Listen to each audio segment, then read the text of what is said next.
19, 12 et 13. On va lire ce passage et puis on va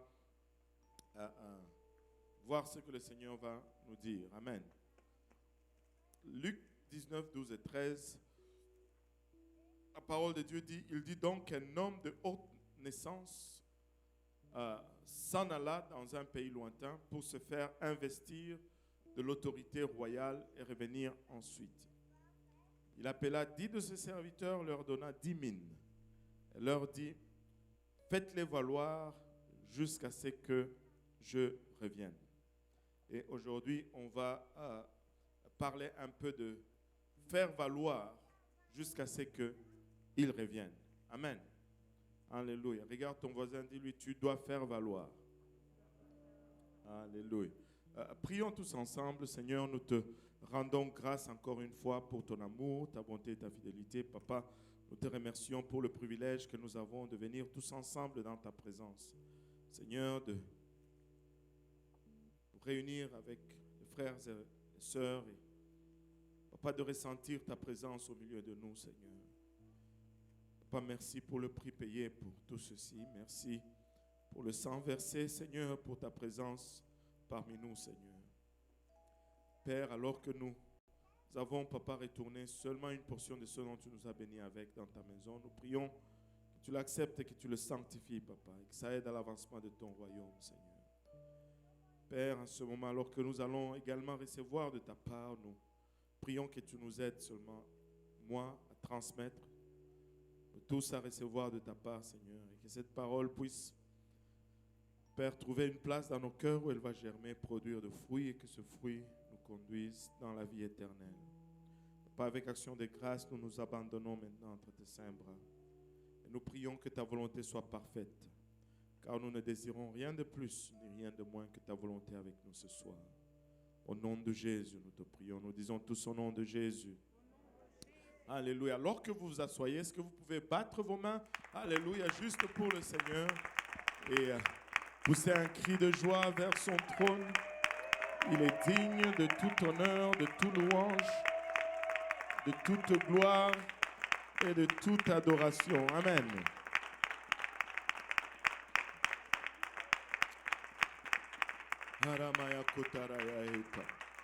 Alléluia. Et vous pouvez vous asseoir. Maintenant, cette expression ici, d'abord nous avons lu Luc 19, 12, 13, où la parole de Dieu nous dit qu'un roi, un homme plutôt, partait dans un pays lointain pour s'investir de l'autorité royale. Mais avant de partir, il a donné des mines à 10 de ses serviteurs et il leur dit, faites-les valoir jusqu'à ce que je revienne. Maintenant, le mot ou l'expression plutôt faire valoir ici ne signifie pas seulement valoriser, ne signifie pas seulement regarder et donner de la valeur, ne signifie pas seulement apprécier ou admirer sans rien faire. Hein? C'est plutôt ce qu'a fait le serviteur avec une mine. Et le Seigneur n'était pas content. Il a pris la mine, il l'a mis dans un drap et il a gardé ça précieusement. Il a valorisé. Ce que tu valorises, tu soignes. Ce que tu valorises, tu gardes. Avez-vous remarqué combien les choses que nous valorisons nous donnent des problèmes? Si tu as quelque chose de précieux, tu commences à te soucier où tu vas cacher cela, ou comment tu vas sécuriser cela, que personne ne vienne et ne vole. Écoutez, si c'est des vieilles chaussures, tu les laisses dehors, à la porte, et personne ne les prend, et tu es tranquille. Mais si ce sont des Air Force, qui t'ont coûté, je ne sais pas, 200, 300 $. Et j'ai appris que certains jeunes, ils vont à l'école avec leur Air Force dans le sac. Ils portent, et ça je parle de l'été, je ne parle pas des bottes d'hiver. Donc ils portent d'abord les autres chaussures cheap. Et là quand il arrive à l'école, là il sort ses Air Force. Là, ok. Aïe, aïe, aïe, aïe, aïe, aïe, aïe. C'est grave, hein? Alléluia, c'est grave. Anyway, euh, faire valoir ici, faites-le valoir ici ne signifie pas seulement juste contempler avec extase ou accorder beaucoup de valeur. Regardez, le même passage dans la version Darby nous donne une autre signification, nous permet vraiment de comprendre ce que le Seigneur veut dire dans ce passage. Regardez Luc 19, 12, 13 dans la version Darby. Je ne pense pas qu'ils l'ont, mais bon, c'est pas grave, je vais vous le dire, vous le lire. Il dit donc, un homme noble s'en alla dans un pays éloigné pour recevoir un royaume et revenir. Et ayant appelé 10 de ses propres esclaves, il leur donna 10 mines et leur dit, trafiquez, que tout le monde dise trafiquer, jusqu'à ce que je vienne. Donc faire valoir ici veut dire faire le trafic. Et trafiquer quelque chose ici ne signifie pas le manipuler pour illégalement. Non. C'est faire du trafic ou du commerce, c'est-à-dire fructifier la chose, la multiplier ou la reproduire, aller quelque chose, aller quelque part où ça se vend moins cher, l'acheter à moins cher et aller quelque part où ça se vend à plus cher et le vendre à plus cher et ainsi faire un bénéfice. Chez nous, à un moment donné, tout le monde était trafiquant. Les trafiquants allaient acheter la farine en Zambie et ils venaient vendre ça à Lubumbashi. Et le sucre et toutes ces choses. On appelait ça faire du trafic. Et le Seigneur dit, il nous donne des mines et nous devons trafiquer. Mais en quoi consiste ce trafic? Laissez-moi vous donner quelques suggestions ici par rapport à quelque chose qu'on voit les apôtres s'adonner régulièrement dans la parole de Dieu. Regardez Actes 1, 14. La Bible nous dit, tout ceci persévérait d'un commun accord dans la prière. Tout le monde dit dans la prière. Avec les femmes et avec Marie, la mère de Jésus, et avec des frères. C'était une activité courante. Les apôtres persévéraient dans la prière. Regardez Ephésiens 6, 18. La Bible nous dit, faites en tout temps par l'Esprit toutes sortes de prières. Encore que tout le monde dise des prières et des supplications. Veillez à cela avec une entière persévérance. Que tout le monde dise entière persévérance. Alléluia. Et priez pour tous les saints. Pas seulement ceux qui ont été gentils, mais tous les saints. Pas seulement ceux qui vous sont proches, tous les saints. Alléluia. Philippiens 4, 6 nous dit, ne vous inquiétez de rien. Waouh. Ne vous inquiétez de rien. Tu sais que lorsque tu t'inquiètes, tu es au fait en train de prendre la place de Dieu. Allô? Si ce n'est pas toi qui fais, alors pourquoi tu t'inquiètes?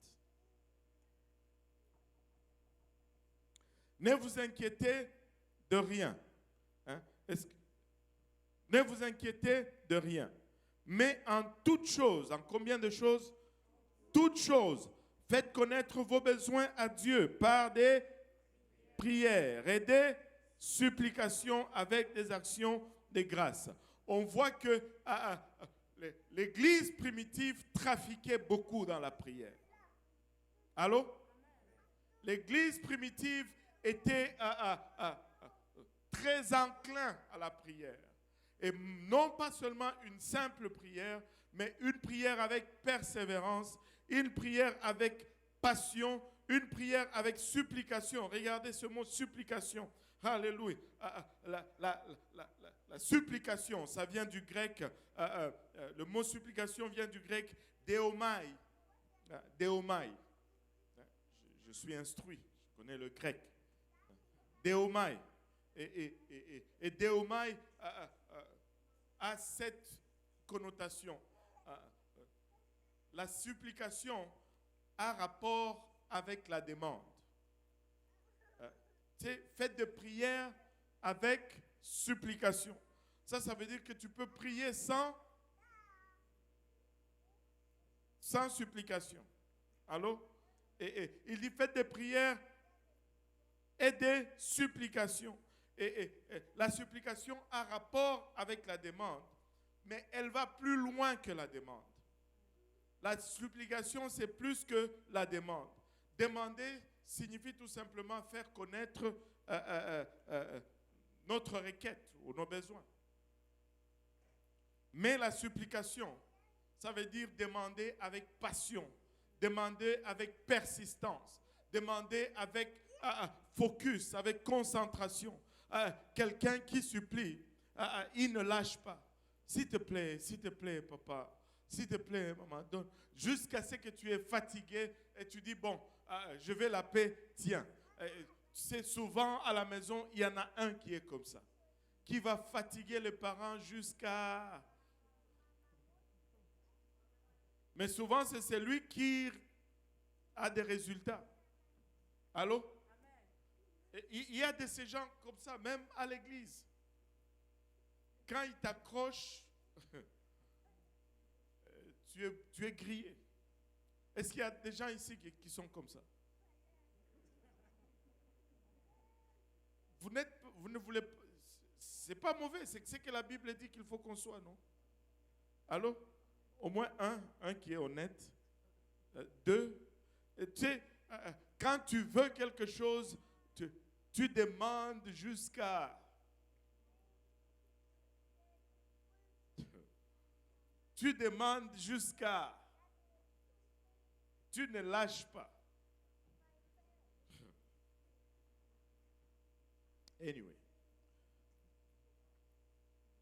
Nous devons demander avec passion. Nous devons demander avec persistance. Nous devons demander continuellement, avec importunité. Nous devons prier avec persistance. Et quand on regarde le mot supplication, deomai, la racine deo ici signifie lier ou attacher quelque chose. Donc, quelqu'un qui demande là, il s'attache à la source qui doit pourvoir. Mais ce mot lié ici n'est pas tout simplement dans le sens d'attacher quelque chose. Ça a aussi le sens de parler avec autorité. Le mot Deo, ça se réfère à notre autorité également dans l'esprit, parce que c'est le même mot qui revient dans le livre de Matthieu, chapitre 16, verset 19, quand le Seigneur nous dit « Je te donnerai les clés du royaume des cieux, ce que tu lieras sur la terre sera lié dans les cieux. » C'est ce même mot « Deo ». Et ce que tu délieras sur la terre sera délié dans les cieux. Alléluia. Laissez-moi vous dire, nous avons une autorité. Dieu nous donne une autorité. Alléluia. Et nous pouvons l'exercer par le moyen de la prière. Quand nous entrons dans cette dimension, les choses se lient et les choses se délient. Alléluia. Ici sur terre. Le verset est clair. Je te donne les clés du royaume des cieux. Ce que tu liras sur la terre sera lié dans les cieux. Cela ne veut pas dire que tu passes maintenant partout. Si quelqu'un n'est pas gentil avec toi, je te lie au nom de Jésus. J'ai déjà vu des dames âgées dans l'église en train de se lier. Je te lie. Non, moi je te lie. C'est pas ce que la parole de Dieu est en train de nous dire. Amen. Alléluia. Qu'est-ce que nous sommes appelés à lier? Et qu'est-ce que nous sommes appelés à délier? La parole de Dieu veut tout simplement nous dire que nous avons cette habilité, ou nous avons cette capacité d'intervenir dans des situations qui ne sont pas ordonnées par le ciel pour les arrêter, ou d'intervenir dans les situations ordonnées par le ciel et que les principautés veulent arrêter. Et nous pouvons intervenir dans ces situations et les faire avancer. Allô? On ne parle pas des conflits personnels. Parce que ça doit être lié dans les cieux. Allô? Écoute, jamais tu ne vas essayer de lier ton frère ou ta soeur et que Dieu le lie aussi dans les cieux. Parce que Dieu est intéressé dans son salut également. C'est la volonté de Dieu que nul ne périsse. La meilleure façon de prier pour quelqu'un qui te dérange, prie pour que Dieu le remplisse du Saint-Esprit. Parce qu'une fois rempli du Saint-Esprit, il va te faire du bien. Tous les sorciers dans vos familles, priez qu'ils se convertissent. Ne priez pas que Dieu les brûle. Plus vous priez que Dieu les brûle, plus ils prospèrent. Priez que Dieu les convertisse. S'ils convertissent, s'ils rachent la sorcellerie, ben vous êtes plus à prier pour les restants. Allô? Alléluia. Priez dans la bonne direction. Liez dans la bonne direction. Déliez dans la bonne direction. Amen. Alléluia. Alléluia. Et la supplication intervient dans les situations qui deviennent confuses. Vous savez, quand l'homme est tombé, quand l'homme a été déchu, il y a tout ce que Dieu avait mis en nous comme émotion, comme sentiment, comme raisonnement. Toutes ces choses sont entrées dans la confusion. Et maintenant, pour défaire ou faire face à cette confusion ou à ces chaos causés par le péché, ben, nous devons prier avec persistance. Nous devons prier avec passion. Nous devons prier avec supplication. Tu ne peux pas, alléluia, restaurer un cœur brisé sans la prière avec supplication. Tu ne peux pas restaurer une maison brisée sans la prière avec supplication. Tu ne peux pas restaurer, alléluia, des relations brisées sans la prière avec supplication.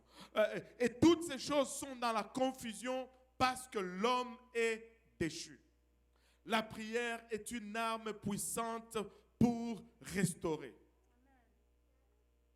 Et c'est une arme puissante pour restaurer. Et l'Église qui prie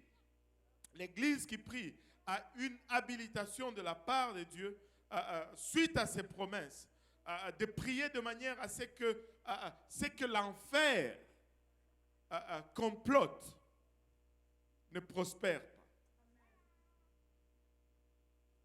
Que ce que l'enfer complote n'avance pas. Alléluia. Et il dit, regardez le verset 18, avant celui que nous avons lu, Matthieu 16, 18, il dit, et moi je te dis que tu es Pierre, et que sur cette pierre je bâtirai mon église, et que les portes du séjour de mort ne prévaudront point contre elle. Laissez-moi vous dire, une église, alléluia, qui prie, reçoit cette habilitation, reçoit cette accréditation de la part de Dieu lui-même, de se mettre et d'entraver toute œuvre de Dieu. L'enfer ne va jamais, alors jamais vaincre l'église. Alléluia, quand l'église se met à prier, l'enfer recule. L'enfer recule. L'enfer recule. Alléluia. Le fait de lier ne se limite pas. Tu sais, la construction nous a appris beaucoup de choses. Et jusqu'à présent, on est en train de chercher encore notre contracteur de la climatisation. Il a commencé une partie, mais il n'a pas tout fini. Donc, il manque de bout. L'électricien aussi, il nous doit quelques installations. Et pourtant, quand on s'était entendu, le contrat était que tu fais ça, tu fais ça, tu fais ça, et je te paye ça, ça, ça. Mais ne vous inquiétez pas, nous n'avons pas encore tout payé, n'est-ce pas? Donc, à quelque part, ils vont revenir. Amen. Mais tu sais, quand on dit tout ce que tu vas lier dans les cieux, sur la terre sera lié aussi dans les cieux, ce n'est pas tout simplement des gens qui sont attachés ou des esprits qu'on attache, mais ça fait aussi référence au fait d'être lié comme lié par un contrat. C'est quand tu es lié par un contrat, ça prend quelque chose. Le contrat a des contraintes qui lient deux parties. Celui qui paye et celui qui exécute. Maintenant, celui qui paye, pour qu'il voit tout son travail exécuté, il faut qu'il insiste des fois. Avez-vous remarqué comment c'est devenu tellement croche que ce n'est pas assez juste de signer un contrat avec un gars de rénovation. Il faut insister pour qu'il fasse tous les travaux comme le contrat le stipule. Tu peux utiliser un contrat pour faire quelque chose parce que le contrat vous lie. Le contrat lie. Mais tu as beau avoir le contrat, mais si tu n'es pas persistant, tes travaux ne vont pas finir. Si tu n'es pas persistant, il y a des choses qui vont être faites tout croche. Il faut que tu passes après. Non. Ce n'est pas ça qu'on s'était entendu. Tu dois m'enlever ça. Tu l'as fait tout croche. Et qu'est-ce que tu fais? Je veille sur mon contrat avec supplication. Non. Ça, ce n'est pas tout à fait la couleur que je voulais. Ce n'est pas pour ça que j'ai signé. Tu peux ne pas faire. Si tu ne fais pas, moi, je ne paye pas. Tu persistes. Alléluia. Mais nous avons un contrat avec le Seigneur. Et le diable ne peut pas juste venir et faire n'importe quoi. Non. Laissez-moi vous dire ceci. Quand il est allé au calvaire, il a payé le prix pour tout. À la croix, il n'y a pas seulement le salut. À la croix, il y a la guérison. À la croix, il y a la restauration. Il y a la joie, il y a la paix, il y a la provision. Mais c'est à nous, alléluia, de persister dans notre contrat. Avoir la supplication. Nous avons un contrat qui est pleinement payé, pleinement signé. La Bible ne dit-elle pas que par ces meurtrissures, nous sommes guéris. Non. Je dois persister. Malheureusement, nous avons un contracteur qui est aussi victime du fait que notre nature est déchue. Et si nous ne persistons pas avec notre contrat, nous risquons d'avoir des choses qui ne sont pas exécutées, alléluia, selon les contrats. Alléluia, je dois persister. Je dois insister. Il y a certains d'entre nous sont de cette nature un peu gênés. Ils ne vont pas pousser jusqu'au bout. C'est pourquoi j'aime le patron. Parce qu'avec lui, s'il a payé, tu vas faire le travail. Dieu sait comment matcher les gens. Moi, je me plierai très vite. Ok, bon, c'est correct. Mais non, patron, on a payé, il doit le refaire. Moi, j'aurais pitié de la personne. Un jour, je me rappelle, on était encore à l'église de l'Est, au Chelaga. On faisait les travaux là. On a fait venir un jeune, soi-disant contracteur. Il dit, lui, il sait faire le J-Proc, machin. Et il devait faire la cage à son là. Il a commencé. En tout cas, je pouvais faire mieux les plâtres que lui. Il ne mettait pas les barres en métal. Et puis on lui dit, mais et ça, tu le mets quand? Il dit, non, je vais le mettre après. Oh! Comment ça après? J'étais comme, oh Seigneur, qu'est-ce qu'on va faire avec ce type? Le patron, il dit, patron, je le vire. Hein. Je dis, ah oui, tu peux? Eh oui, parce que, bon... Et puis, il est allé le voir. Bon, ok, écoute, ça là, ça ne marche pas. C'est clair que, bon, merci. Et puis, le type est parti. J'étais comme, waouh, c'est comme ça qu'on fait ça. C'est pas pour rien qu'on l'appelle patron. Mais tu dois veiller à ce que ton contrat soit exécuté. C'est bon d'avoir le contrat. Le Seigneur a payé le prix. Mais c'est à toi maintenant, alléluia, de veiller que les liens du contrat soient exécutés. Amen. Alléluia. Et dans ce monde aujourd'hui, Satan essaye de construire des choses qui ne correspondent pas du tout au plan que Dieu a fait. Alléluia. Ça doit être fait selon le plan du ciel et non selon notre plan. Nous sommes ceux-là qui sont sur place et qui doivent occuper les lieux jusqu'à ce que le Seigneur revienne. Mais laissez-moi vous dire, quand il va revenir, c'est pas comme ça que je voulais qu'on construise ça. Et nous devons veiller à ce que ça soit fait selon ce qu'il a demandé que ce soit fait. Et c'est pourquoi nous prions que ton règne vienne. Alléluia. Que ta volonté soit faite sur la terre comme au ciel. Sur la terre comme ça l'est au ciel. Alléluia. Ça doit être comme lui, il veut. Alléluia. Et ce n'est pas comme nous voulons. Ce n'est pas comme eux, ils veulent. Alléluia. Notre combat, c'est que ça soit comme, alléluia, c'est fait au ciel. Alléluia. Et c'est pour cela qu'il a payé le prix à la croix. C'est pour cela qu'il est venu sur terre. C'est pour cela, alléluia, que sa puissance s'accomplit par le moyen de la prière. Et en tant qu'agent du Seigneur, c'est notre responsabilité de veiller à cela.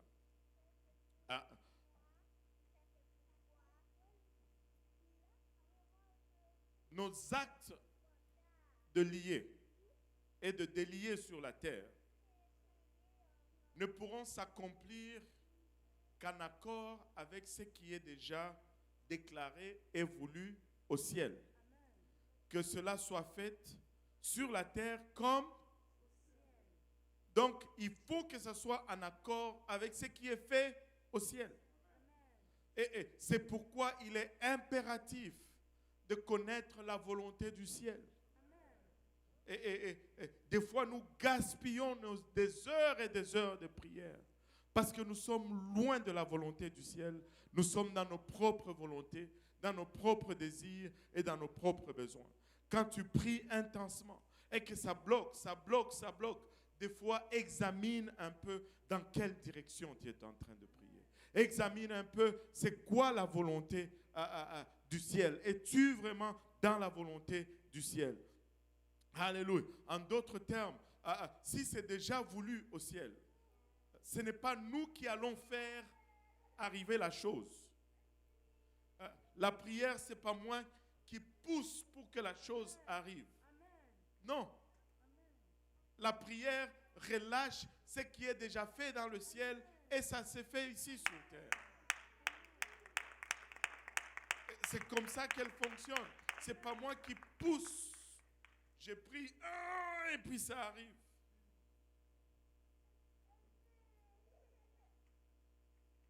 Non. Tu sais, quand tu es déjà aligné dans la volonté du ciel, ça ne prend pas longtemps. Mais le problème, c'est que nous prenons longtemps avant de nous aligner dans la volonté du ciel. Longtemps. Nous ne faisons pas arriver les choses. La prière libère les choses. C'est sa puissance, mais c'est notre participation.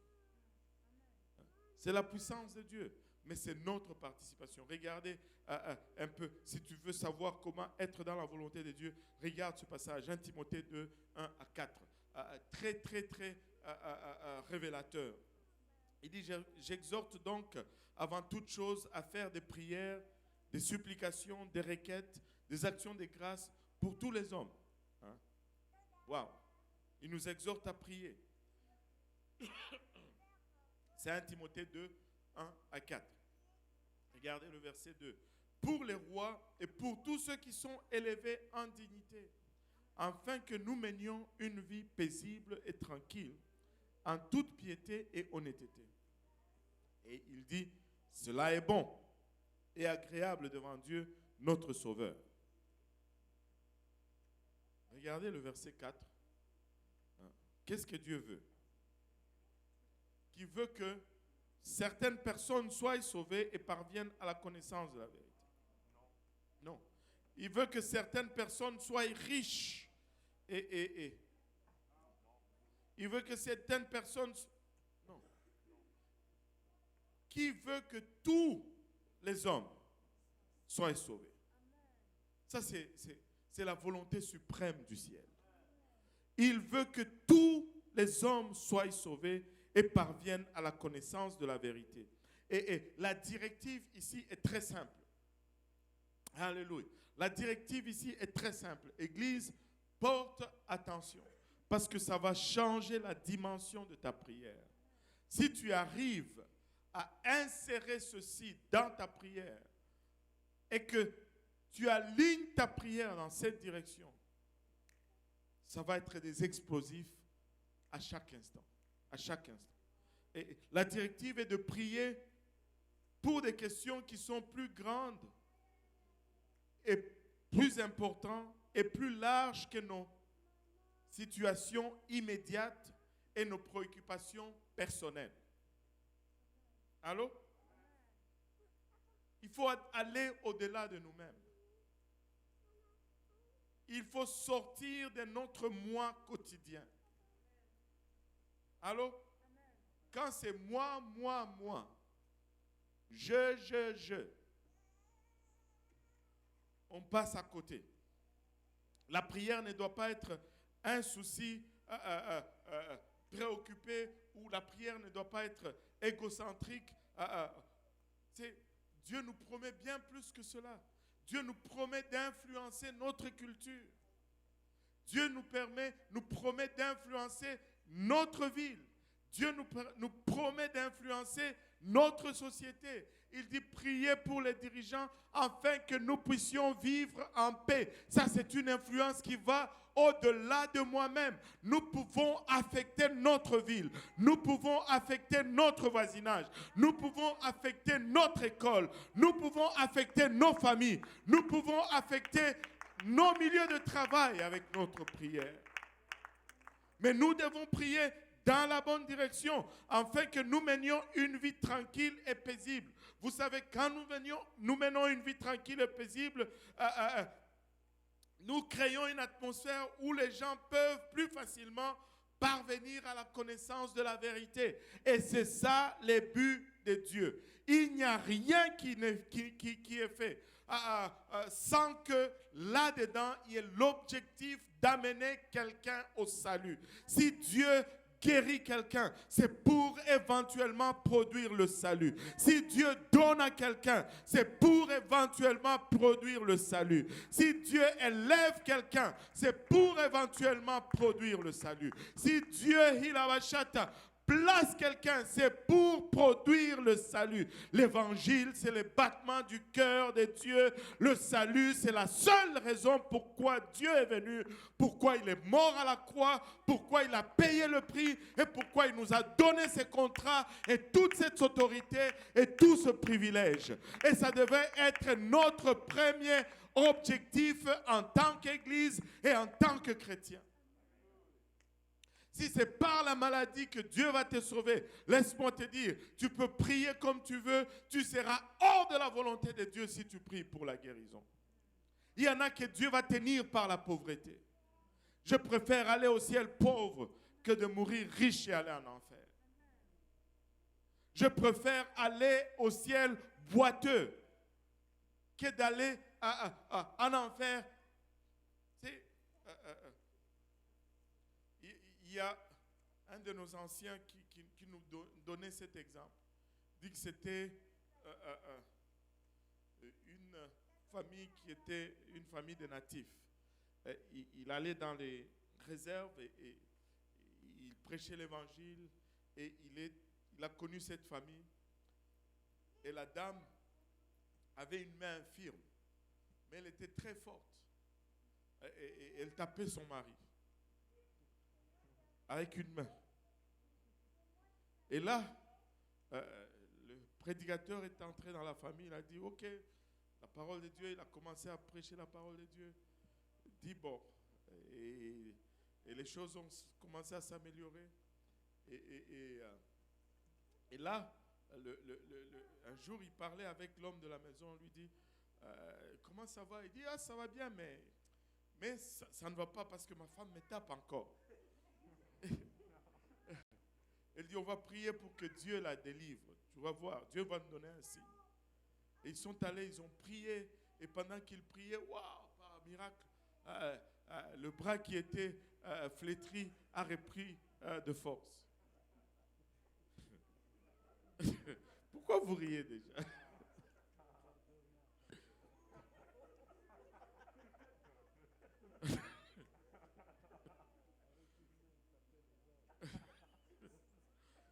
La semaine d'après, le prédicateur revient, il dit, comment ça va? Il dit, oh, ça ne s'est pas amélioré. Qu'est-ce qui se passe? Il dit, maintenant, il me tape 2 fois plus. Fais attention à ce que tu demandes. Des fois, il y a des bénédictions déguisées dans nos manquements. Alléluia. Mais tout ce que Dieu nous donne, c'est pour parvenir au salut. Et quand l'objet du salut est retiré de notre activité, ça devient stérile. Ça devient improductif. Nous ne sommes plus en train de trafiquer dans le sens que le Seigneur désire que nous trafiquons. Nous appelons la prière avec passion, résistance et focus, prière d'intercession. Et laissez-moi vous dire ceci. S'il y a un besoin essentiel dans l'Église, pour le moment, ce sont les intercesseurs. Et je veux vous dire tout de suite, je ne suis pas en train de dire, oh, allez voir le frère Didier pour entrer dans l'équipe. Non, ce n'est pas ça. Ce n'est pas de ça que je parle. Je parle de gens qui, dans le secret, vont passer du temps dans la présence du Seigneur. Et ils vont se tenir dans la brèche, alléluia, pour les situations que l'Église traverse. Sans que, alléluia, pasteur ne sache. Sans que le frère tel ou tel ne sache. Sans que la sœur telle ou telle ne sache. Et laisse-moi te dire ceci. Ton Père qui voit dans le secret, alléluia, va te récompenser publiquement. Aujourd'hui, nous sommes très vite à mettre public notre vie de prière. Tout de suite, quand on a prié, Dieu m'a dit. Tout de suite, on a prié 30 minutes, Dieu m'a dit. Dieu m'a donné une parole pour toi. Waouh! Ce n'est pas comme ça dans la Bible. C'est intercession ne signifie pas intervention. Allô? Intercession ne signifie pas intervention. Tu intercèdes pour que Dieu intervienne. Tu n'intercèdes pas pour intervenir. Allô? Tu sais, la dernière fois que j'ai regardé, Dieu a parlé à Abraham. Je vais détruire Sodome et Gomorrhe. Abraham n'a pas envoyé des émissaires là, pour aller dire à l'autre, hey, Dieu m'a parlé, tu dois sortir de la ville. Non, il a réglé ça avec Dieu. Et c'est Dieu qui est intervenu. La dernière fois que j'ai lu Joseph était vivant en Égypte. Dieu n'a pas envoyé quelqu'un pour lui dire, ok, ne t'inquiète pas. Non, priez en secret. Prie. Quand Dieu te révèle, c'est pour que tu pries. Mais prie. Et c'est ta prière qui relâche les choses qui sont déjà décidées dans les cieux. L'intercession, ce n'est pas l'intervention. Souvent, notre intervention va être très mal motivée. C'est parce que, bon, si j'interviens, au moins on sait que je prie. Dieu me parle, moi. Dieu parle dans la Bible déjà. Amen. Allô? Amen. Alléluia. Nous avons besoin des intercesseurs. Nous avons besoin des gens qui prient et qui touchent le trône de Dieu en secret. Et je rends grâce à Dieu que ce souffle est en train de venir. Mais laissez-moi vous dire, nous devons aller plus loin. Nous devons prier. Nous devons être des gens qui prient en secret. Quand tu pries en secret, même tu deviens plus calme. Regarde. Apparemment, les hommes et les femmes ont une quantité de mots qu'ils doivent dire par jour. Et les femmes ont 2 fois plus de mots. Allô? Bon. Les femmes ont 2 fois plus de mots à dire par jour que les hommes. Maintenant, si tu as passé du temps dans l'intercession, tu as parlé à Dieu, tu as utilisé une portion de ton quota. Et quand tu vas avec les hommes, tu n'as pas beaucoup de choses à dire parce que tes mots, il t'en reste juste un peu. Tu dois en garder pour demander la nourriture. Et parce qu'après, tu ne sais plus dire j'ai faim, j'ai besoin de ça. Et là, quand tu parles moins, la Bible nous dit, même le fou, lorsqu'il garde silence, il est regardé comme sage. C'est bon l'intercession. Alléluia. Prions. Amen. Prions. En secret, prions. Alléluia. En secret, trafiquons. Trafiquons. Alléluia. Et tu sais, cette prière de passion est appelée intercession. Et Dieu cherche des intercesseurs. Des gens qui vont influencer leur environnement, qui vont influencer leur famille. Tu sais que tu peux prier jusqu'à ce que ta famille change. Alléluia. Ne lâche pas. Continue. Dieu peut le faire. Amen. Et le mot biblique pour ce type de prière, la prière d'intercession, c'est le mot entichano. En grec, ou entikano. Et en hébreu, ça se dit paga. Et tous les deux ont essentiellement la même signification. Quand la Bible a dit intercéder, si on le traduisait littéralement, on dirait tomber sur quelque chose ou arriver par accident ou atteindre de manière imprévisible. Et tu sais, en d'autres termes, si on dit nous devons prier avec passion, cela veut dire que nous devons prier par accident. Juste tomber dessus. Et là, pourquoi la Bible va nous demander de prier accidentellement? Regarde ton voisin, dis-lui, il va quelque part. Allez, regardez Genèse 28. Ça, c'est Jacob.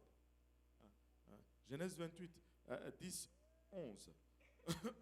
Ça, c'est Jacob qui est parti de chez lui pour fuir la colère de son frère. Et la Bible nous dit, Jacob partit de Beersheba et s'en alla à Charan, ou à Caran, selon ce que vous voulez. Il arriva dans un lieu où il passa la nuit, car le soleil était couché. Il prit une pierre dont il fit son chevet et il se coucha dans ce lieu-là. Jacob était en fuite. Et il allait vers son oncle Laban. Il arrive à cet endroit. La nuit le surprend. Et pour lui, c'était juste un endroit où se reposer. Allô? Il était là, pas avec un plan, pas avec un but particulier, pas avec un propos défini d'avance. Il était juste là pour se reposer. Il était juste là pour récupérer son souffle. Mais vous savez qu'est-ce qui lui est arrivé en ce lieu? Allô? Et quand, au verset 16, il s'est réveillé, Jacob s'éveilla de son sommeil et il dit, certainement l'Éternel est en ces lieux et moi je ne le savais pas. Il n'était même pas conscient de la présence de Dieu en ces lieux-là.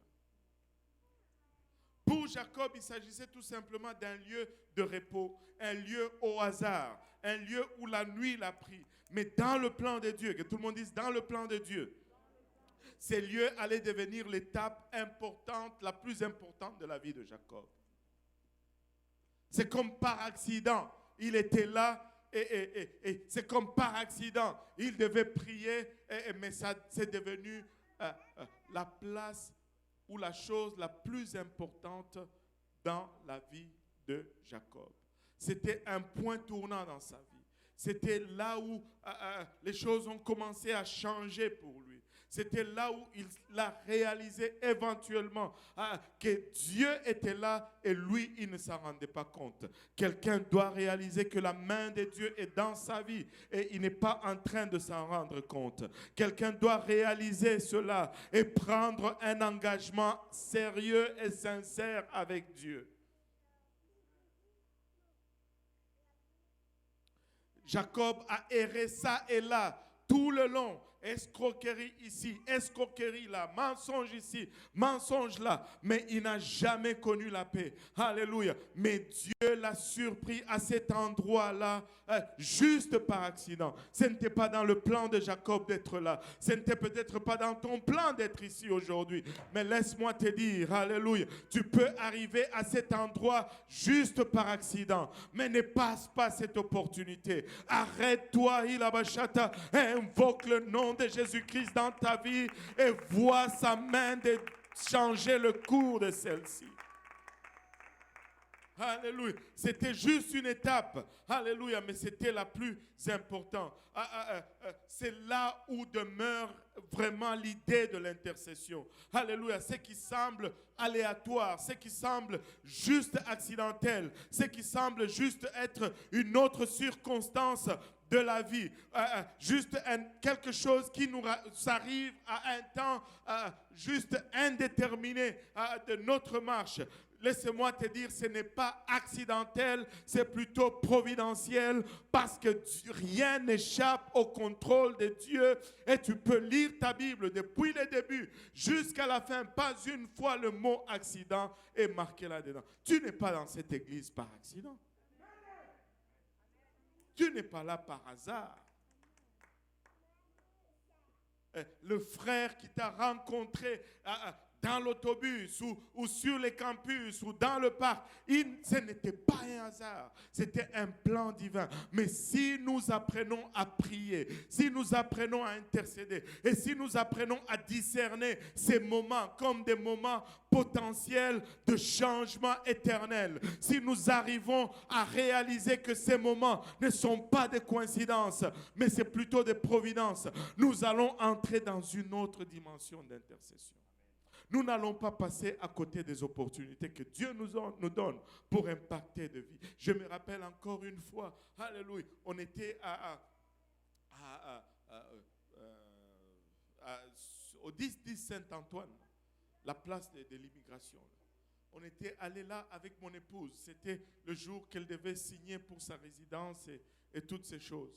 Et on est entré dans ce bureau-là, on s'est assis. Il y avait une fille espagnole à côté de nous. Je me rappellerai toujours de ce moment. Il y a de ces moments où tu vois le divin à l'œuvre et ça ne te quitte plus jamais. On était là et ma femme a commencé à parler à cette jeune fille espagnole. On ne la connaissait pas, elle ne nous connaissait pas, on ne connaissait pas son histoire, mais elle a juste commencé à lui parler. Elle, comment ça va? Tu habites où? Tu fais quoi? Blablabla. Et puis elle lui a tout simplement dit, tu sais quoi, Jésus t'aime beaucoup.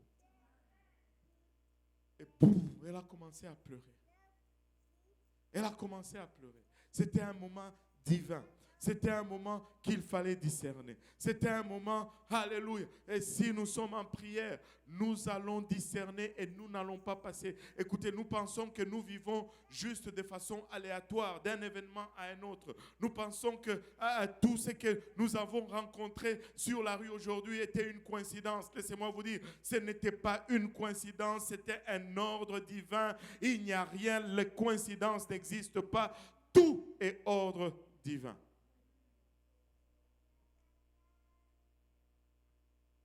Chaque jour de notre vie, nous nous trouvons dans des situations apparemment aléatoires. Mais si nous percevons qu'elles sont ordonnées par l'Esprit, nous allons apprendre à y répondre, sachant que Dieu nous a amenés là, pas accidentellement. Certains d'entre vous, vos lieux de travail, vous n'êtes pas là pour travailler, vous êtes là pour toucher quelqu'un avec la parole de Dieu. Là, tu es dans ce travail. Le diable te persécute, te donne le temps difficile. Et toi, tu es là. Mais je dois quitter ce travail parce que le diable est en train d'essayer de te mettre hors de la volonté de Dieu. Discerne pourquoi tu es là. Discerne pourquoi tu es là. Apprenez à reconnaître des pensées. Des fois, c'est une pensée qui traverse dans nos têtes. Vous savez, je vais donner juste un petit avertissement aux hommes, surtout aux hommes. Tu sais, quand tu vois une personne inconnue,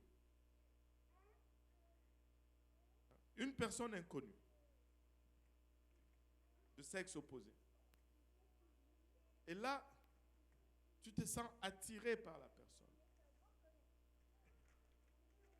Et si tu te posais cette question, ce n'est peut-être pas pour mon intérêt, c'est peut-être pour l'intérêt de Dieu. Au lieu que tu pervertisses dès le départ le sentiment que Dieu met en toi. Nous avons l'art de pervertir tout ce que Dieu fait. Tu ne connais pas la personne, mais Dieu la connaît. Allô? Et si tu donnais l'évangile, au lieu de donner ton sapologie? Allô? Et si tu montrais Jésus au lieu de montrer toi? Alléluia. Allô? Et tu sais, tu ne peux pas juste ressentir quelque chose pour une personne inconnue. C'est un peu étrange. Et si tu transformais ce sentiment? Parce que si tu vas prendre tous ces genres de sentiments comme... Hey, tu vas épouser 54 femmes. Allô? As-tu l'esprit de Christ en toi, oui ou non? Et si ce Christ... Et si c'était Christ? Moi. Oh Seigneur. Aide-nous. Nous devons apprendre à reconnaître les pensées. Des fois, c'est Dieu qui met ces pensées dans nos têtes. Des sentiments ou des événements qui semblent complètement aléatoires, destinés par Dieu à nous inciter à intercéder au lieu de intervenir. Intercède. Tu es peut-être la seule chance pour la personne de voir le ciel un jour. Et là, toi, tu voulais juste t'approprier. Oh Dieu, aide-nous. Dieu veut que nous remplissions nos églises, nos familles, nos lieux de travail, nos quartiers, nos villes, avec des personnes qui ont suffisamment de sensibilité spirituelle, alléluia, pour comprendre, alléluia, qu'elles sont présentes pour travailler dans la prière. Un monde où c'est toute une armée de chrétiens qui sont relâchés en train d'intercéder pour les occasions, pour les événements, pour les opportunités, pour les lieux, pour des groupes. C'est ça notre travail.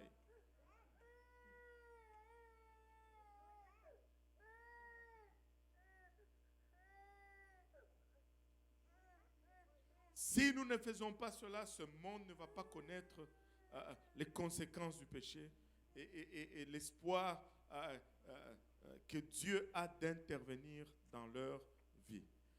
Dieu veut intervenir, mais nous devons être les conduits que Dieu utilise pour intervenir.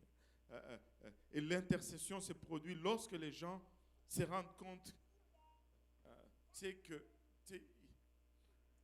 la première chose que Dieu a fait après avoir créé l'homme, après les avoir créés, oh maman nankai. Hein? Il les a bénis. Il les bénit. Dieu veut te bénir.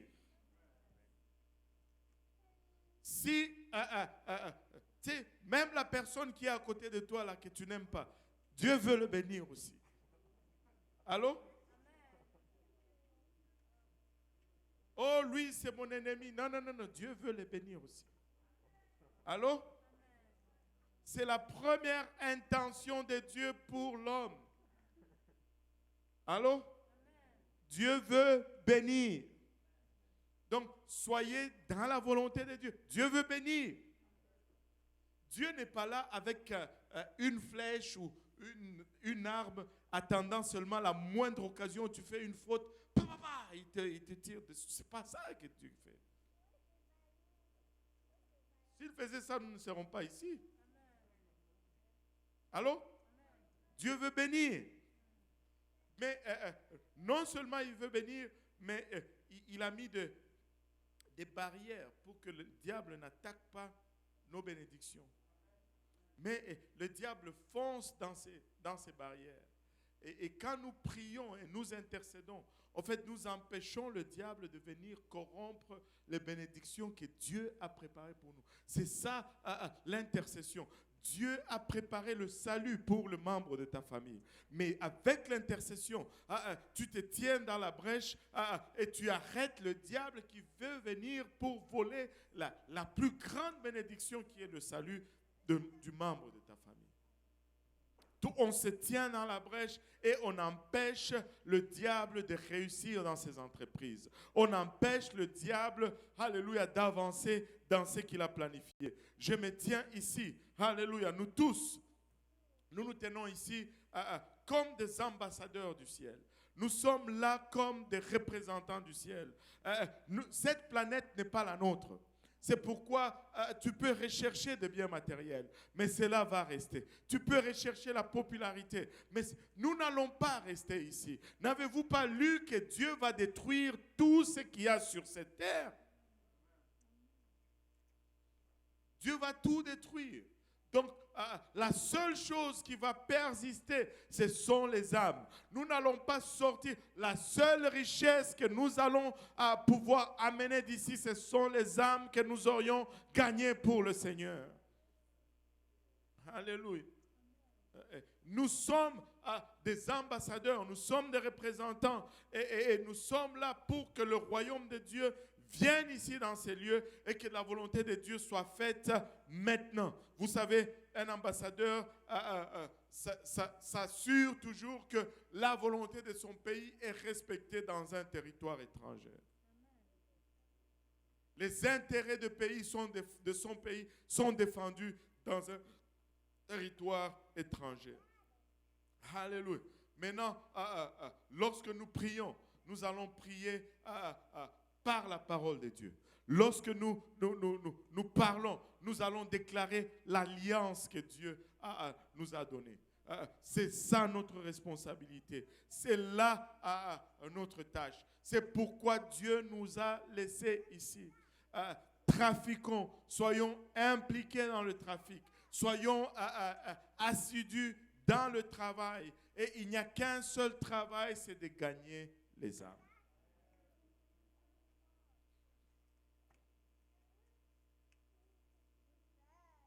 Regardez ce que David nous dit. Psaume 103, versets 1 à 3 de David. Mon âme bénit l'Éternel.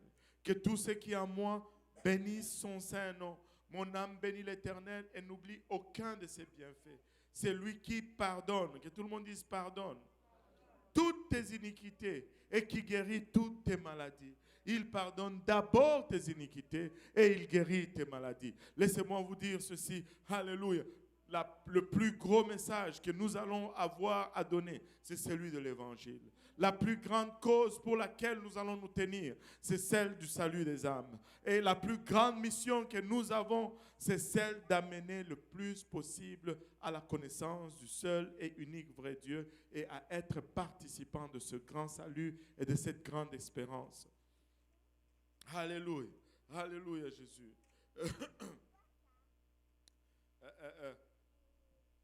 Regardez, Paul et Silas étaient en prison après avoir été battus, blessés, lacérés et les pieds mis dans des trucs en bois pour qu'ils ne s'échappent pas. Mais au milieu de la nuit, ils ont commencé à chanter des cantiques. Et je suis certain que si nous étions là, nous allions commencer à chanter des complaintes. Et que nous avons chanté des complaintes pendant le Covid. Hein? Ce n'était pas si pire que ça. Là. Mais ils étaient en prison, en plein milieu de la nuit. à minuit, à l'heure la plus sombre, ils étaient là, toujours de l'avant, avancer. Et parce qu'ils voulaient avancer, vous savez qu'est-ce qui s'est passé? Les portes de prison se sont ouvertes. Et là, ben, ils ont continué à chanter. Les geôliers qui étaient là, qui voient les portes, ils disent, les portes de prison ouvertes, il n'y a plus personne là-dedans. Ils sont tous partis. Et ils voulaient se tuer. Paul dit, non, ne te fais aucun mal, nous sommes tous là. Il dit, mais non, ça ne marche pas.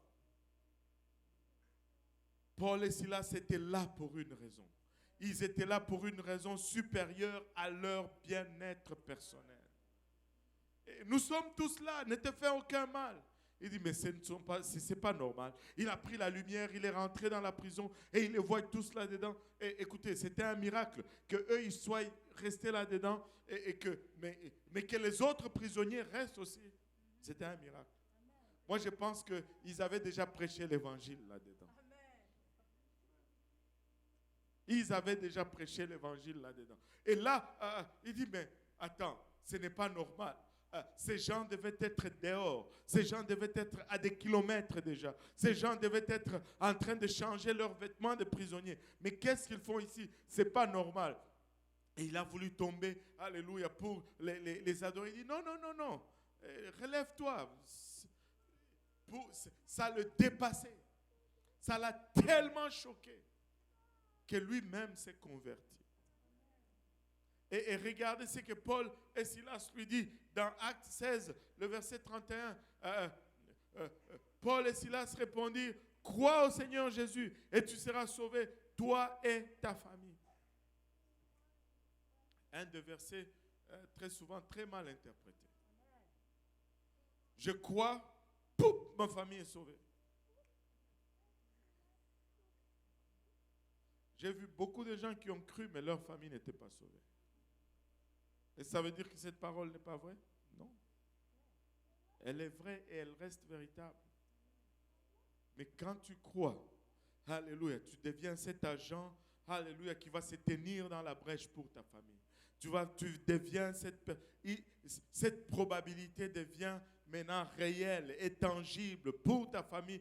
C'est pourquoi je dois marcher droit. C'est pourquoi je dois vivre ceci aussi bien ici que chez moi à la maison. Ce n'est pas seulement je viens ici, je fais comme on dit pour que je fasse ça, mais quand je rentre chez moi, il n'y a aucune différence. Non, non, non, non, non. Mais quand la famille voit combien tu es changé, il commence à se dire, oh là là, il y a quelque chose d'authentique ici. Il y a quelque chose de réel ici. Alléluia. Qu'est-ce que tu es en train de faire? Tu te tiens dans la brèche et tu empêches maintenant l'œuvre de l'enfer dans ta famille pour voler cette grande bénédiction qui est le salut. Dieu a des projets pour nous. Dieu a des... regardez, Jérémie 29, verset 11. Car je connais les projets que j'ai formés sur vous, dit l'Éternel. Dieu a des projets sur vous. Vous n'êtes pas là par accident. Ce n'est pas juste une suite d'événements coïncidentiels qui fait que vous soyez dans l'église. Non, Dieu l'a ordonné. Réalise ta place, réalise ta responsabilité, réalise son importance et ne passe pas à côté des opportunités que Dieu met sur ton chemin. Car je connais les projets que j'ai formés sur vous, dit l'Éternel, projets de paix et non de malheur, afin de vous donner un avenir et de l'espérance. Afin de vous donner un avenir et de l'espérance. Toute espérance, alléluia, qui n'est pas basée sur Christ, n'est que temporaire. Il y en a qui mettent leur espérance dans la bourse, mais la bourse crache aussi. Il y en a qui mettent leur espérance dans le gouvernement. Laissez-moi de ces temps-ci, ils ont réalisé que ce n'est pas tellement extraordinaire le gouvernement. Il y en a qui mettent leur espérance dans l'écologie. Même l'écologie ne va pas nous faire sortir du bois. Il y en a qui mettent l'espérance dans le travail. Mais même le travail finit un jour. Il y en a qui mettent l'espérance dans cette organisation mondiale qui se passe là dehors. Tout le monde va être en paix. Tout le monde va être à l'aise. Ils n'ont pas parlé à Poutine avant d'avoir cette espérance. Laissez-moi vous dire, toute espérance qui est hors de Christ ne va pas tenir. Ne va pas tenir. Mais quand j'ai mon espérance en Christ, même si le monde autour de nous s'écroule, alléluia, notre espérance demeure. Même s'il commence à se lancer des bombes atomiques, nous ne sommes que partis d'ici. Laissez-moi vous dire, mettons notre espérance à la bonne place. Ésaïe 43, verset 5 nous dit, ne crains rien car je suis avec toi. Regarde ton voisin, dis-lui, ne crains rien. Ne crains rien car je suis avec toi. Je ramènerai de l'Orient ta race et je te rassemblerai de l'Occident. Je dirai au septentrion donne et au midi ne retiens point. Fais venir mes fils de pays lointains et mes filles de l'extrémité de la terre. Tous ceux qui s'appellent de mon nom et que j'ai créé pour ma gloire, que j'ai formé et que j'ai fait. Laissez-moi vous dire, si Dieu est l'auteur de cette création, alléluia, nous pouvons réclamer cette création avec force. Nous pouvons nous tenir dans la brèche et réclamer le salut des nôtres. Nous pouvons nous tenir dans la brèche, alléluia, intercéder pour nos familles. Parce que tu sais quoi, diable? C'est Dieu qui a créé, alléluia, et tu n'as rien à réclamer dans la famille. Alléluia. Tu dois te tenir dans la brèche et faire à ce que le plan de l'ennemi ne prospère pas dans ta famille. Alléluia. Et nous avons cette promesse. Nous pouvons nous tenir sur cette promesse. Et très souvent, nous devenons familiers avec la parole de Dieu. Laisse-moi vous dire, la parole de Dieu est puissante. La parole de Dieu est puissante.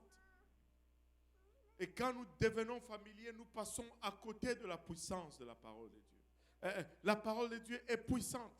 Regardez ces versets. Je suis sûr que nous la lisons très souvent. Mais elle est devenue tellement familière que nous passons à côté de son impact dans notre vie. Actes chapitre 2, verset 17.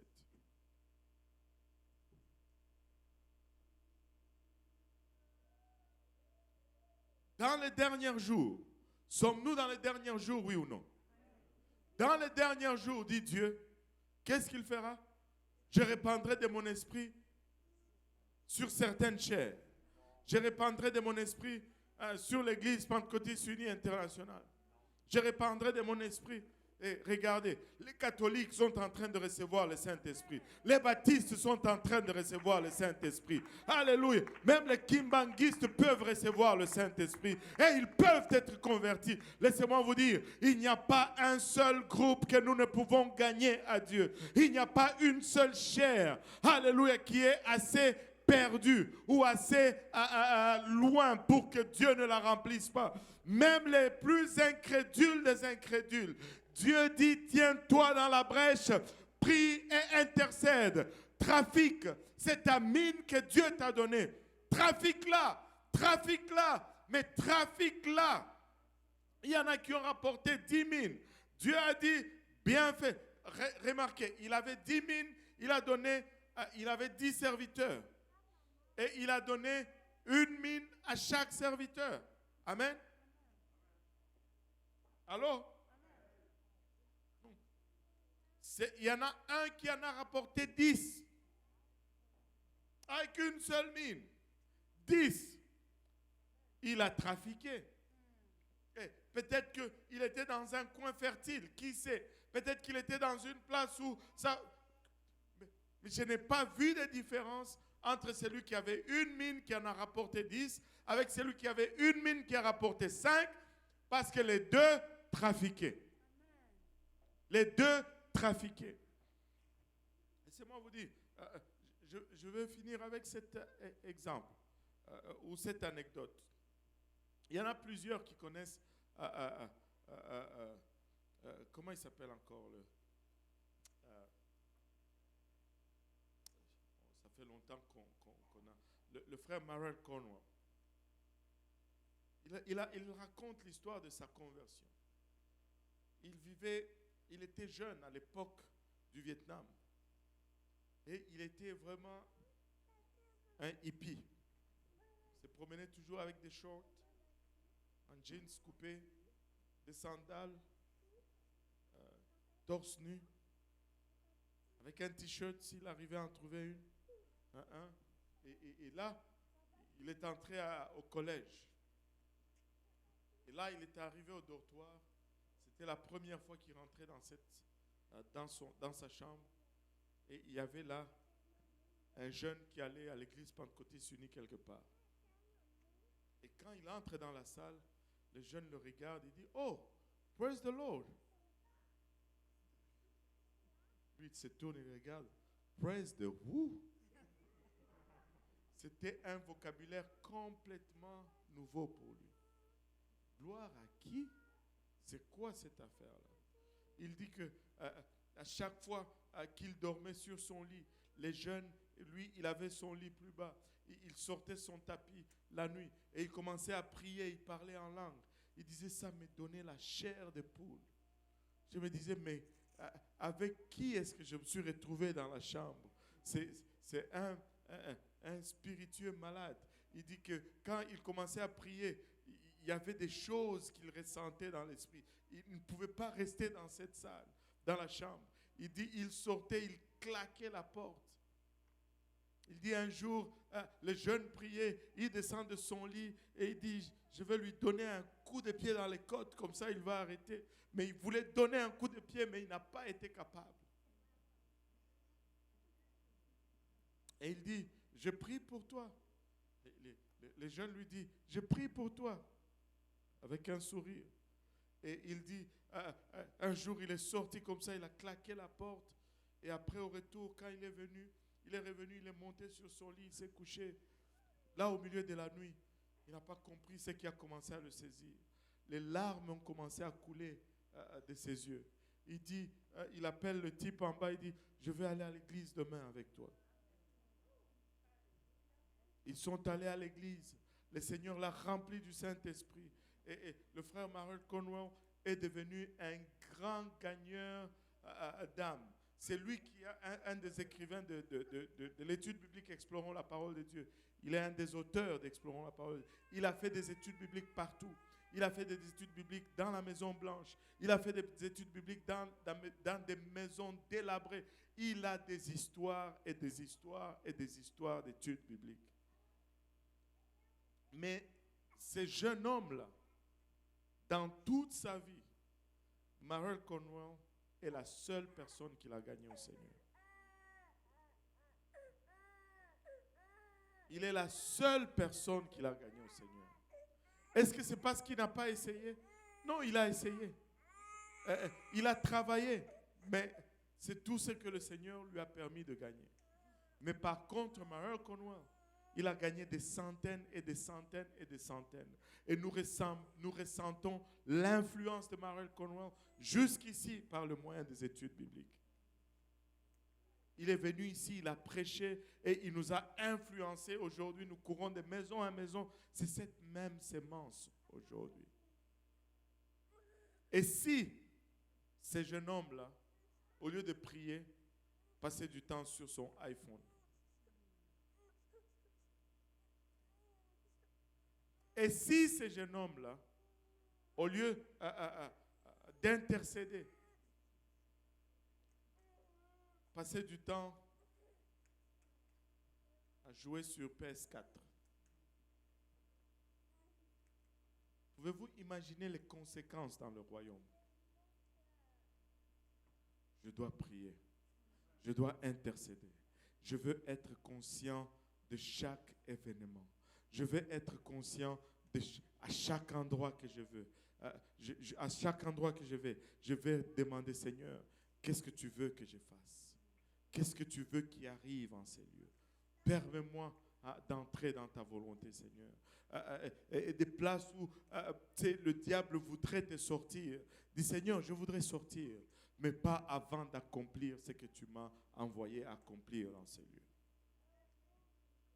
Et quand tu auras accompli, le Seigneur va te relâcher. Et il va même souvent te donner meilleur que là où tu étais. Mais je dois intercéder. Dans les derniers jours du Dieu, dit Dieu, je répandrai de mon esprit sur toute chair. Vos fils et vos filles prophétiseront, vos jeunes gens auront des visions et vos vieillards auront des songes. En d'autres termes, dans l'église de la fin, tout le monde participe. Et les jeunes et les vieux. Alléluia. Tout le monde est à l'œuvre. Chacun faisant ce que Dieu lui permet de faire selon sa parole, mais tout le monde participe. Je veux gagner une âme cette année. Je veux être sérieux avec Dieu. Je veux passer du temps dans sa présence. Je veux être connecté afin que sa volonté, alléluia, me soit révélée. À chaque place où je vais aller, laisse-moi te dire, ce ne sera pas de coïncidence, mais sois alerte et veille à ce que tu réalises, ce à quoi Dieu t'envoie là où tu vas. Amen. Si on peut s'élever tous ensemble.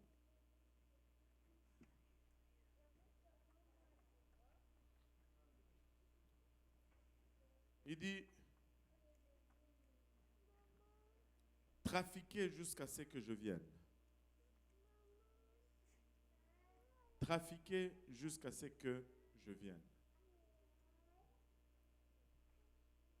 Je veux vous dire une dernière chose qui a été une parole prophétique prononcée par un homme de Dieu dans cette même place. La plupart d'entre vous étaient là. Mais je crois que la plupart d'entre vous ne l'ont peut-être pas saisi ou l'ont oublié. Il a dit, Dieu nous laisse dans ces lieux. Et il dit, trafiquez jusqu'à ce que je revienne. Vous savez, la connotation ici est celle-ci. Et si tu réalises cela, tu vas marcher humblement dans ce que Dieu est en train de faire. La connotation est celle-ci. Tu ne peux pas mettre des ambassadeurs ou des représentants dans un pays avant que tu n'aies gagné la guerre. Vous savez, la Russie est en guerre aujourd'hui avec l'Ukraine. Et jusque-là, du temps que, enfin, ce n'est pas que je veux que les Russes gagnent. Moi, dans cette affaire-là, je ne prends pas de position. Je ne vois Jésus nulle part, donc je ne suis pas dedans.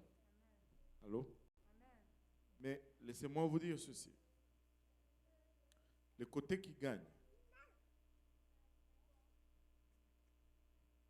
va laisser ses agents dans le pays. Et ces agents qui vont rester là vont être responsables pour construire maintenant le pays et faire de sorte que tous les produits du pays, les bénéfices du pays, profitent à leur pays, amen, d'origine.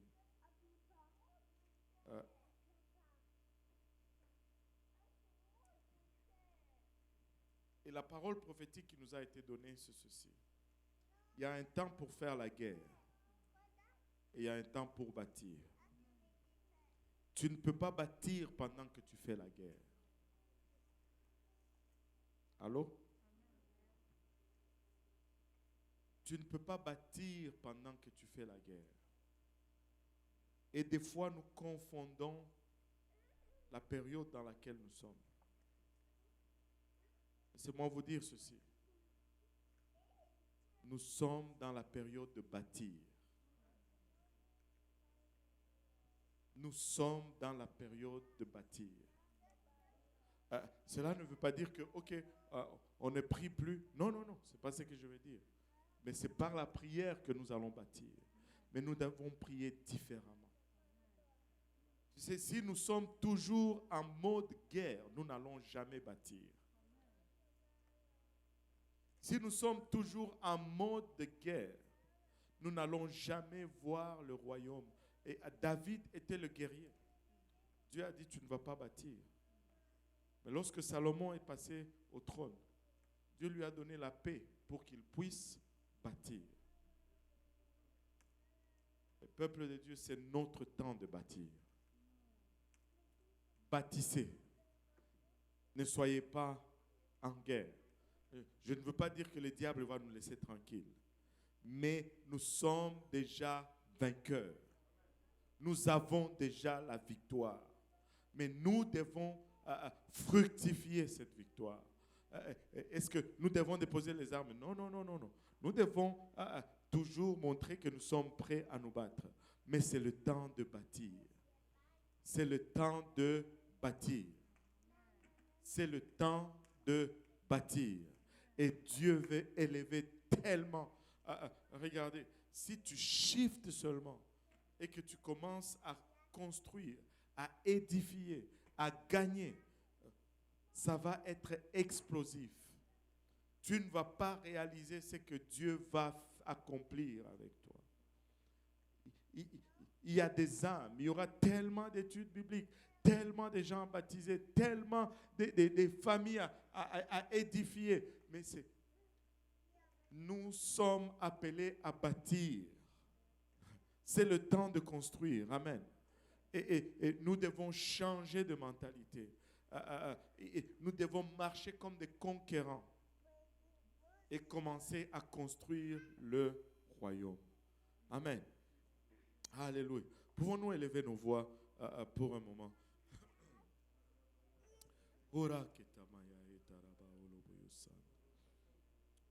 Seigneur, nous te rendons grâce, Papa, pour ton amour, ta bonté, ta fidélité. Nous te remercions, Papa, pour le privilège que tu nous as accordé, Seigneur, d'être dans ton royaume pour un temps comme celui-ci, Seigneur. Un temps, Papa, où le moissonneur, Papa, suit, Papa, il achète directement celui qui sème, Papa. Papa, celui qui foule le raisin, Seigneur, est directement derrière celui qui sème, Seigneur. Nous te rendons grâce, Papa, pour ce privilège, Seigneur. Papa, mais nous ne voulons pas prendre les choses pour acquis, Seigneur. Pourquoi nous prions, Père, que tu nous accordes ta sagesse. Tu nous accordes ton onction et ta direction, Papa. Tu nous accordes, Papa, cette capacité de discerner, Seigneur. Papa, en quoi nous investir et en quoi, Papa, ne pas nous investir. Papa, accorde-nous, Papa, cette capacité de discerner, Seigneur. En quelle direction, Papa, nous allons, Papa, orienter nos prières, Seigneur. Papa, permets-nous, Papa, de garder constamment, Papa, ton salut au centre de tout ce que nous faisons, Seigneur. Papa, que nous soyons consumés par l'œuvre du calvaire, Seigneur Jésus.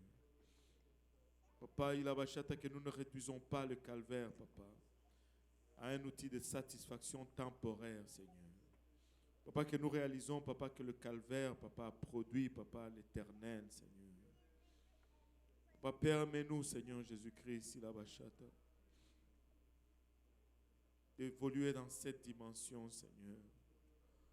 La dimension, Papa, où, Papa, nous aspirons à ce qui est céleste, Seigneur, et non, Papa, au terrestre, Seigneur.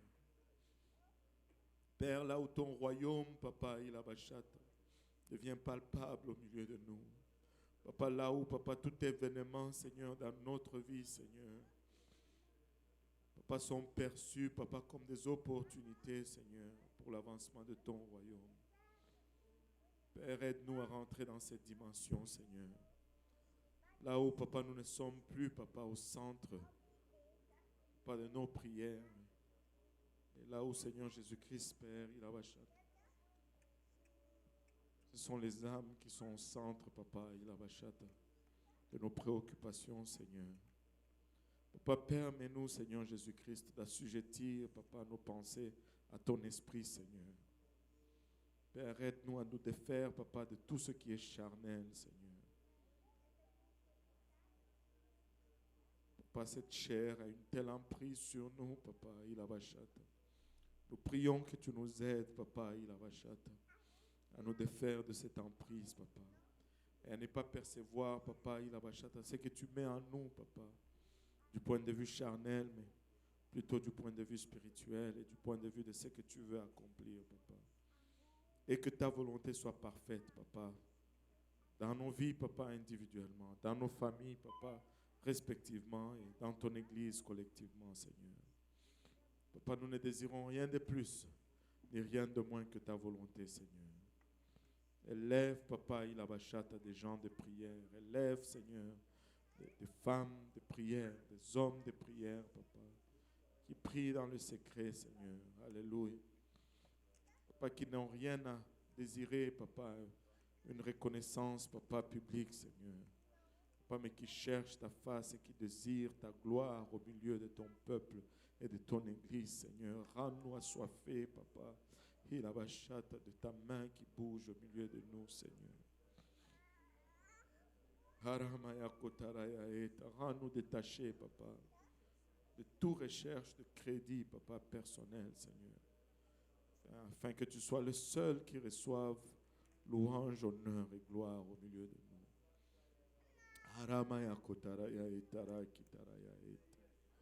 Permets-nous, Papa, d'entrer dans la mentalité du royaume, Seigneur. Permets-nous, Seigneur Jésus-Christ, Papa, Ilabachata, de marcher comme des conquérants, Seigneur. Car plus grand est celui qui est en nous que celui qui est dans le monde, Seigneur. Papa, Ilabachata, au calvaire, tu as payé le prix, Seigneur. Et nous réclamons, Papa, la plénitude, Papa, du prix payé, Seigneur. Père, Ilabachata, au calvaire, tu as versé de ton sang, Papa. Et ton sang est plus que suffisant, Seigneur, pour quelconque péché, quelconque lien, quelconque iniquité, Seigneur. Ton sang est plus que suffisant, Papa, Ilabachata. Permets-nous de marcher avec assurance, Seigneur Jésus-Christ, Papa. Permets-nous, Seigneur Jésus-Christ, Ilabachata, de nous appuyer sur cette parole qui déclare que celui que le Fils de l'homme a franchi est réellement libre, Seigneur Jésus. Ilabashitara koloya itara kileya it. Haramaya ketaraya itarabaya itara koloya it. Kiromoyo itara koloya itaraba oloboyo sanda. Permets-nous, Éternel, Ilabashata, de discerner tes voies, Papa. Permets-nous, Seigneur Jésus-Christ, Papa, d'avoir tes pensées, Seigneur. Permets-nous, Père, Ilabashata, de nous tenir dans la brèche, Papa, et d'entraver tout plan, Papa, de l'ennemi, de voler, Papa, les bénédictions de ton peuple.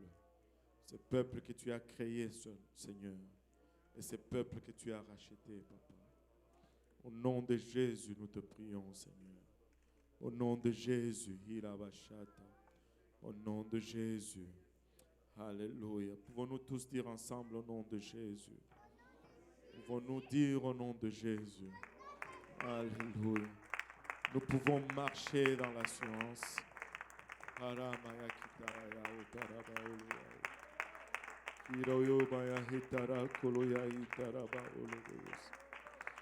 Kiromoyo itarabaya itara koloya itaraba oloboyos. Kiramaya itaraba oloboyos sandaraya itara keleya ita. Oroyo itarabaya utaraba oloboyos sanda. Alléluia. Ne sois pas pressé de sortir de la présence de Dieu. Ne sois pas pressé de sortir de sa présence. Iramaya itara koloya itaraba oloboyos sanda. Oroyo etara kele maya eta. Imonoyo itara koloya etara baoloboyo sana. Hare maya eta, permet à Dieu de sceller, alléluia, ce qu'il vient de planter en toi. Alléluia, ne te précipite pas, Ilabashata. Haramaya kitara ya utara baoloboyo sata. Ne te précipite pas pour le temporaire. Alléluia, permet à Dieu, Ilabashata, de sceller l'éternel en ces lieux. Iramaya eta. Kororoboyo etara kele ya itara maya et. Kitamana otaraba oloboyo itara kele maya et. Sharamaya eta, permet à Dieu, Ilabashata, de former la pensée de Christ en toi. Alléluia. Orakatamana ya itaraba oloboyo sanda. Kiramaya etara ya etara koloya itara koloya. Shariarabaya kitaraya otaraba oloboyo sandaraba oloboyos. Shitomana itaraba oloboyo sanda. Alléluia. Alléluia Jésus. Alléluia Seigneur. Alléluia Seigneur. Alléluia. Haramaya kotarayaita. Abandonne tes concepts, abandonne tes pensées. Ilabashata. Alléluia. Et permets à Christ, alléluia, de former, alléluia, des concepts, alléluia, nouveaux, des pensées nouvelles. Hiramayashita. Alléluia. Harakatamanaya etara koloya eta. Oh Jésus. Oh Jésus. Alléluia. Hiramayaota, ta marche, alléluia, n'est pas aléatoire, alléluia. Les événements qui se succèdent dans ta vie, alléluia, ce n'est pas de coïncidence en coïncidence, ce n'est point d'accident en accident, Hilabashata, mais sont des événements ordonnés de la part de Dieu. Hiramaya ketarayaeta. Que la pensée de Christ se forme en toi et que tu discernes, alléluia,